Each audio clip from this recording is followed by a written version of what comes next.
통장 잔고를 확인하는 손이 떨렸습니다. 평생을 모아온 돈인데 왜 이렇게 불안할까요? 1,000만 원이 있어도 불안하고 5천만 원이 있어도 잠이 오지 않습니다. 이 돈이 바닥나면 나는 어떻게 될까? 병원비는 어떻게 감당할까? 자식들한테 손 벌리지 않으려면 도대체 얼마가 있어야 할까? 숫자를 보며 한숨만 깊어집니다. 주변을 둘러보면 더 답답합니다. 친구는 아파트 값이 올랐다고 좋아하고 동창은 연금이 얼마라며 자랑합니다. 그런 이야기를 들으며 겉으로는 웃고 있지만 속으로는 초라함이 밀려옵니다. 나는 왜 이 모양일까? 평생을 일하고 자식 키우고 집 한 채 마련했는데 왜 이렇게 가난하다고 느껴질까요? 한국 노인 빈곤율 OECD 국가 중 1위입니다. 65세 이상 노인 10명 중 4명이 빈곤선 아래에 있다고 합니다. 통계를 보고 있자니 남의 일 같지 않습니다. 숫자 속에 내가 있고 우리가 있습니다. 평생을 성실하게 살았는데 왜 우리는 가난해졌을까요? 그런데 이상한 일입니다. 법정 스님은 평생을 단 한 벌의 승복과 작은 바랑 하나로 사셨습니다. 통장 잔고는 거의 영원에 가까웠죠. 그런데 스님은 누구보다 풍요로운 삶을 사셨습니다. 가진 것은 적었지만 부족함이 없었고 소유는 없었지만 자유로웠습니다. 그 비밀이 무엇일까요? 법정 스님은 이렇게 말씀하셨습니다. 가난하다는 것은 가진 것이 적다는 뜻이 아니라 원하는 것이 많다는 뜻이다. 지금 여러분이 느끼는 그 빈곤의 정체가 바로 여기에 있습니다. 통장 잔고가 문제가 아니라 끝없는 욕망이 문제였던 것입니다. 오늘 저는 여러분께 노년의 진짜 빈곤이 무엇인지 그리고 어떻게 하면 적게 가지고도 풍요롭게 살 수 있는지 법정 스님의 지혜를 통해 말씀드리려 합니다. 지금부터 여러분의 마음속 빈곤을 채울 진짜 이야기를 시작합니다. 생각해 보십시오. 자식에게 더 주려고 노후 자금을 다 털었습니다. 아들이 집 살 때 보탠 돈, 며느리 눈치 보느라 준 생활비, 손주들 학원비까지 챙기다 보니 어느새 제 통장은 텅 비어 있었습니다. 그때는 당연하다고 생각했습니다. 부모니까 가족이니까 당연히 해야 한다고 믿었죠. 더 큰 집으로 이사하려다가 빚을 졌습니다.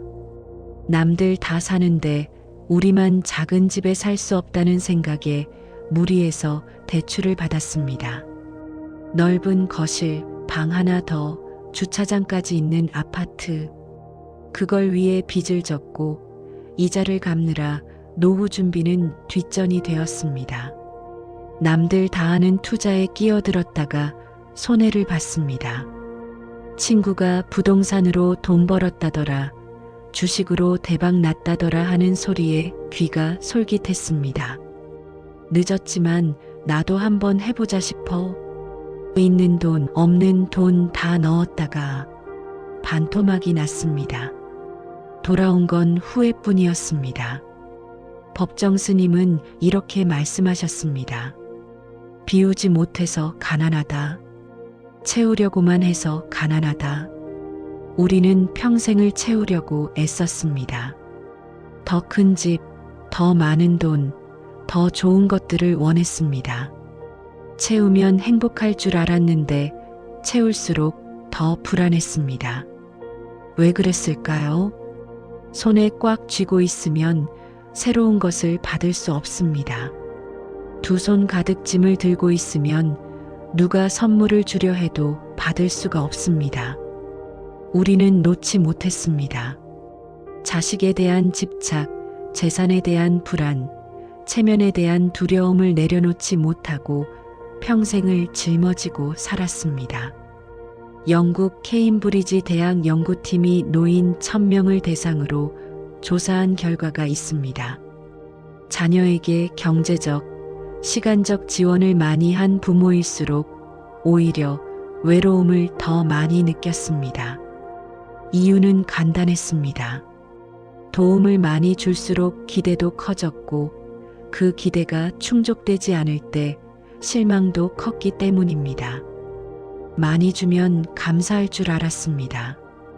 희생하면 인정받을 줄 알았습니다.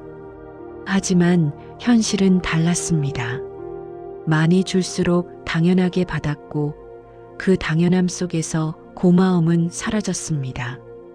우리는 점점 더 많이 주는 사람이 되었고 자식들은 점점 더 받기만 하는 사람이 되었습니다. 결국 손에 남은 것은 아무것도 없었습니다. 돈도 없고 인정도 없고 감사도 없었습니다. 채우려고 애쓰다가 정작 손에 쥔 것은 공허함 뿐이었습니다. 이것이 바로 우리가 가난해진 진짜 이유입니다. 물질의 빈곤이 아니라 마음의 빈곤이었던 것입니다. 법정 스님의 유명한 책 무소유를 기억하십니까? 스님은 송강사 뒤란에 작은 오두막을 짓고 사셨습니다. 마루 2평, 방 1평, 냉장고도 없고 TV도 없었습니다. 가진 것이라고는 승복 1벌, 바랑 하나, 책 몇 권이 전부였습니다. 사람들이 물었습니다. 스님, 너무 불편하지 않으십니까? 스님은 웃으며 대답하셨습니다. 불편한 것이 편한 것입니다. 가진 것이 많으면 그것을 지키느라 마음이 더 불편합니다. 정말 그렇습니다.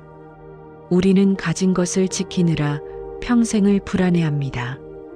도둑이 들까봐 문을 잠그고 값이 떨어질까봐 시세를 확인하고 누가 탐낼까봐 숨기고 삽니다. 법정 스님은 손에 꽉 쥐고 있으면 새로운 것을 받을 수 없다고 하셨습니다. 우리는 자식에게 집착합니다. 나 이렇게 해줬는데 왜 전화 한 통 없니? 우리는 재산에 집착합니다. 이 돈 잃으면 나는 끝이야. 하지만 그 집착이 우리를 가난하게 만듭니다. 정신적으로, 영적으로 가난하게 만듭니다. 스님은 늘 지금 여기를 강조하셨습니다. 과거는 이미 지나갔고 미래는 아직 오지 않았다. 우리에게 있는 것은 오직 지금뿐이다. 노후 자금이 부족해서 불안하십니까? 그 불안은 미래에 대한 걱정입니다. 자식이 연락 안 해서 서운하십니까? 그 서운함은 과거에 준 것에 대한 집착입니다. 지금 이 순간을 보십시오. 창밖의 햇살은 무료입니다. 마당의 꽃은 공짜입니다. 산책로의 바람은 돈 한 푼 들지 않습니다. 공원 벤치에 앉아 하늘을 보는 것, 도서관에서 책을 읽는 것, 차 한 잔 우려 마시며 사색하는 것, 이 모든 것이 무료입니다. 법정 스님은 아침마다 절마당을 쓸었습니다. 단풍잎 한 장, 낙엽 한 장을 마치 보물처럼 소중히 쓸어 담으셨습니다. 작은 것에 감사할 줄 아는 사람은 큰 것을 가져도 교만하지 않는다고 하셨습니다. 통장에 1억이 있어도 불안한 사람이 있고 100만 원밖에 없어도 평온한 사람이 있습니다. 그 차이는 무엇일까요? 얼마나 가졌느냐가 아니라 얼마나 감사하느냐입니다. 스님은 밥 한 끼에 감사하고 잠자리에 감사하고 햇볕에 감사하며 사셨습니다. 가진 것은 적었지만 감사할 것은 많았습니다. 그래서 늘 풍요로웠습니다. 우리는 반대로 살았습니다. 가진 것은 많은데 감사할 줄 몰랐습니다. 더 큰 집에 살면서도 남의 집이 부러웠고 자식이 잘 되어도 남의 자식이 더 잘 된 것 같아 불안했습니다. 소유하면 소유할수록 욕심만 커졌습니다. 그래서 늘 가난했습니다. 법정 스님은 말씀하셨습니다. 소유한 것을 줄이면 관리할 것도 줄고 걱정도 줄고 자유는 늘어난다. 지금 여러분의 집을 둘러보십시오. 1년 동안 안 쓴 물건이 얼마나 됩니까? 언젠가 쓸까봐 모아둔 것들이 얼마나 됩니까? 그것들이 여러분의 공간을 차지하고 마음을 무겁게 하고 있습니다. 비우십시오. 쓰지 않는 물건을 버리거나 나누십시오. 그러면 공간이 생깁니다. 공간이 생기면 마음도 가볍습니다. 마음이 가벼우면 자유로워집니다. 이것이 바로 무소유의 시작입니다. 남들 다 아는 해외여행 꼭 가야 합니까? 명품 가방 이 나이에 꼭 필요합니까? 자식 결혼식 비용 체면 차리느라 과하게 쓰지 않았습니까? 우리는 남들의 시선 때문에 돈을 씁니다. 남들이 뭐라고 할까봐, 초라해 보일까봐, 무시당할까봐 필요하지도 않은 것에 돈을 씁니다.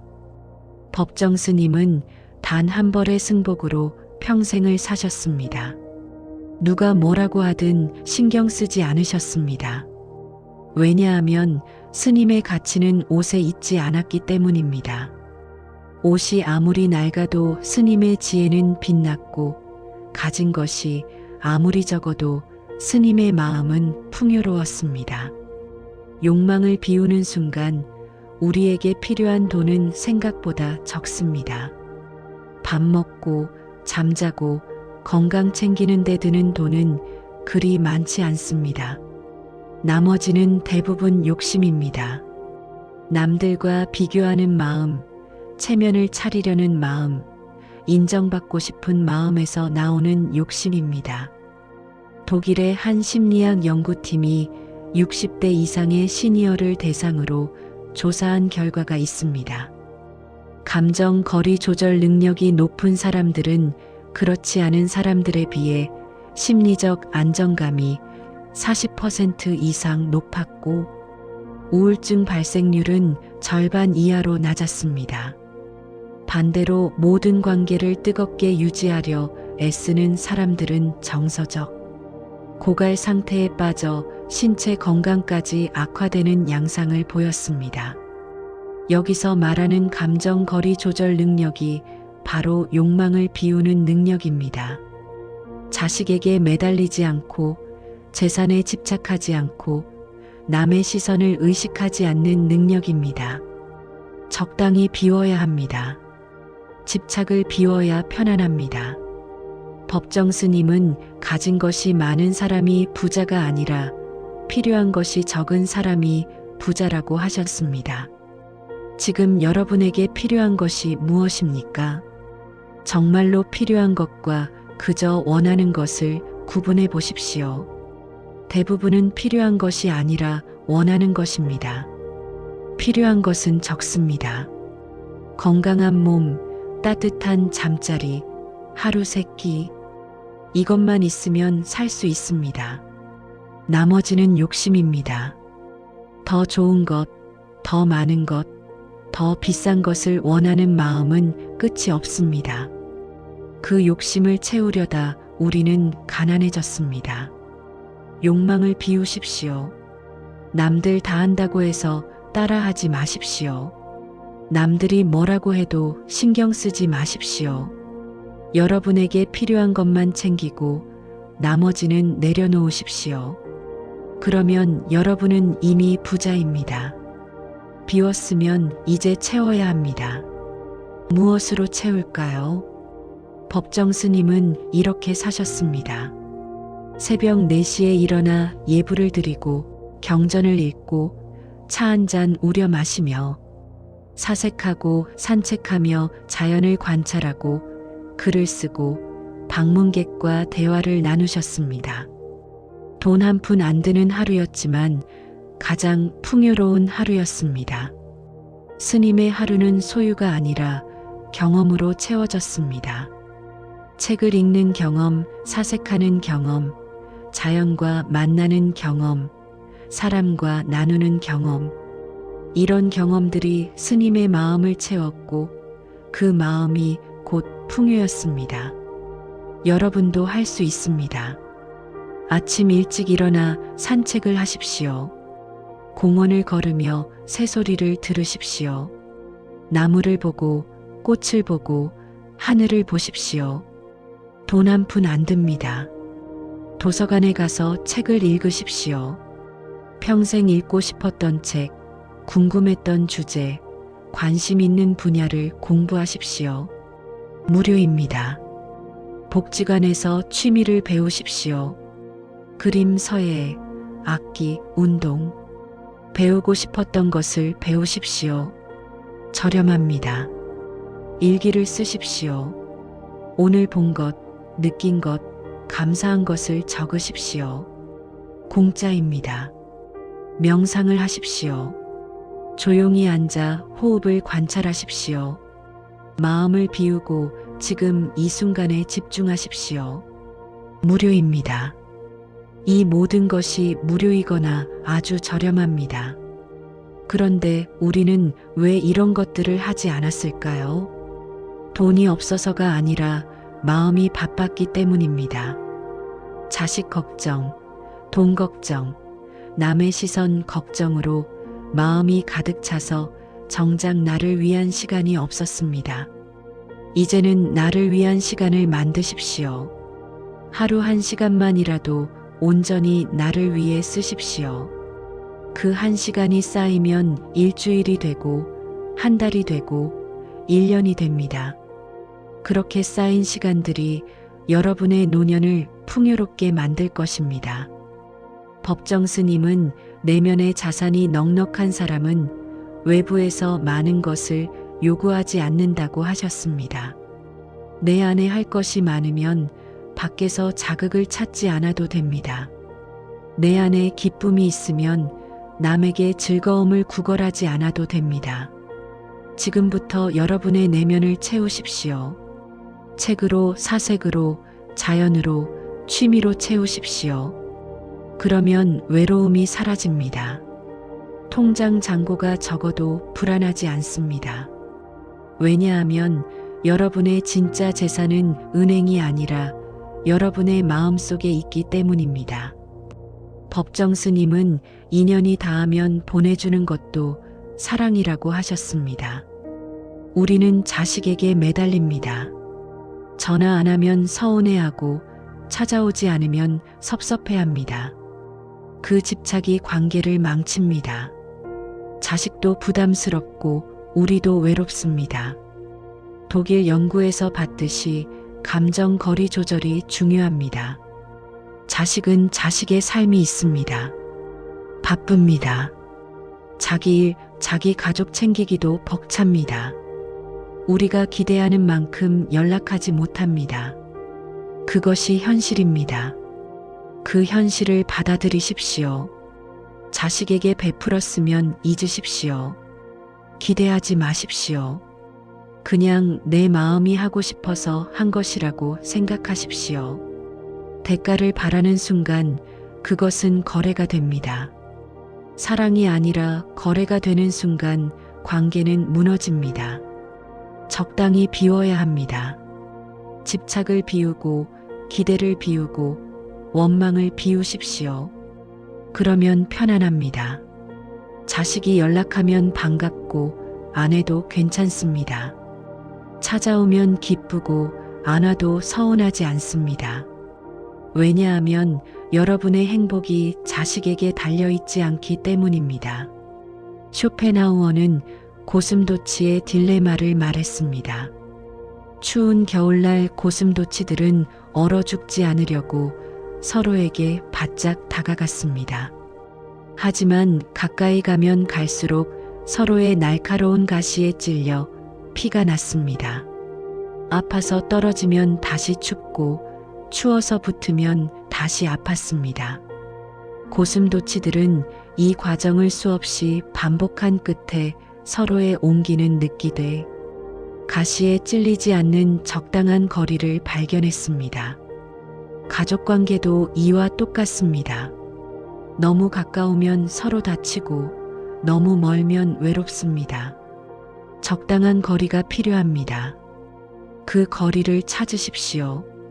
자식과의 적당한 거리, 친구와의 적당한 거리, 친척과의 적당한 거리, 모든 관계를 뜨겁게 유지하려 하지 마십시오. 그러면 정서적으로 고갈됩니다. 선택적으로 가까이 하고 선택적으로 거리를 두십시오. 법정 스님은 혼자 있는 시간을 소중히 여기셨습니다.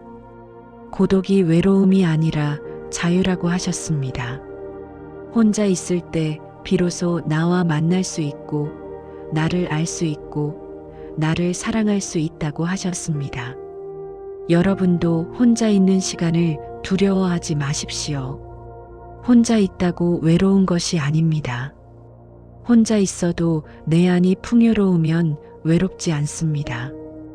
오히려 사람들과 함께 있어도 마음이 텅 비어 있으면 그것이 진짜 외로움입니다. 법정 스님은 돌아가시기 전 이런 말씀을 남기셨습니다. 가진 것이 많은 사람이 부자가 아니다. 필요한 것이 적은 사람이 부자다. 여러분, 지금 통장 잔고를 다시 보십시오. 적다고 불안해하지 마십시오. 필요한 것을 줄이면 그 돈으로도 충분히 풍요롭게 살 수 있습니다. 욕망을 비우고 집착을 비우고 남의 시선을 비우십시오. 그리고 감사로, 사색으로, 경험으로 채우십시오. 그것이 진짜 풍요입니다. 노년의 진짜 부자는 통장 잔고가 많은 사람이 아닙니다. 아침에 눈을 떴을 때 감사할 수 있는 사람, 햇볕 한 줌에 기쁨을 느낄 수 있는 사람, 차 한 잔의 여유를 즐길 수 있는 사람, 자식의 행복을 빌되 집착하지 않는 사람, 적은 것으로 만족할 수 있는 사람, 바로 그런 사람입니다. 법정 스님은 빈손으로 오셔서 빈손으로 가셨지만 우리에게 가장 큰 보물을 남기셨습니다. 소유는 집착을 낳고 집착은 고통을 낳고 고통은 우리를 가난하게 만든다는 진리입니다. 반대로 비움은 자유를 낳고 자유는 평화를 낳고 평화는 우리를 풍요롭게 만듭니다. 여러분의 남은 생이 물질적으로는 단순하되 정신적으로는 풍요로운 그런 아름다운 여정이 되기를 진심으로 기원합니다. 가진 것은 적어도 감사할 것은 많고 소유는 없어도 자유는 가득하고 통장은 비어도 마음은 채워지는 그런 노년을 사시길 바랍니다. 지금부터라도 늦지 않았습니다. 비우십시오. 집착을, 욕망을, 불안을 비우십시오. 그리고 채우십시오. 감사를, 평화를, 지금 이 순간을 채우십시오. 그것이 법정 스님이 우리에게 남긴 가장 큰 선물입니다. 오늘도 끝까지 함께 해주셔서 감사합니다. 구독과 좋아요는 큰 힘이 됩니다. 여러분 모두 평안하시길 바랍니다.